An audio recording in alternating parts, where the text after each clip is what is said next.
Dernier préparatif dans les bureaux de vote en Ukraine, où les électeurs vont choisir dimanche leur nouveau président. Un scrutin décisif pour ce pays au bord de la guerre civile, avec des violences quotidiennes dans l'Est. Les séparatistes pro-russes comptent tout faire pour empêcher l'élection, mais Kiev assure qu'elle aura bien lieu. Dans ce bureau de vote près de Donetsk, en tout cas, tout est prêt, y compris le drapeau national, celui de l'Ukraine unie.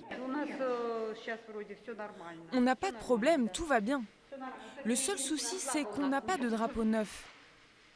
Le seul qu'on ait, il est vraiment vieux. Mais on nous a promis qu'on en aurait un nouveau. C'est ça notre seul problème. Parmi la vingtaine de candidats qui s'affrontent, deux noms se distinguent. Petro Porochenko, milliardaire pro-occidental et grand favori des sondages, et Yulia Tymoshenko, égérie de la Révolution orange et ex-premier ministre controversé. En toile de fond, une ombre pèse sur cette présidentielle, celle de la Russie, soupçonnée de vouloir perturber le scrutin. Mais Petro Porochenko préfère ménager son puissant voisin russe.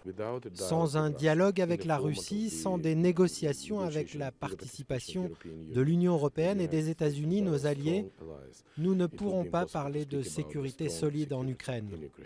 À Kiev, épicentre de la contestation contre le président pro-russe déchu Yanukovych, barricades et tentes sont toujours visibles, place de l'Indépendance. Même si l'atmosphère est plus calme, les manifestants de Maïdan ne sont pas convaincus par les candidats. Ces candidats font partie du système. Ce n'est pas la peine d'attendre quoi que ce soit d'eux.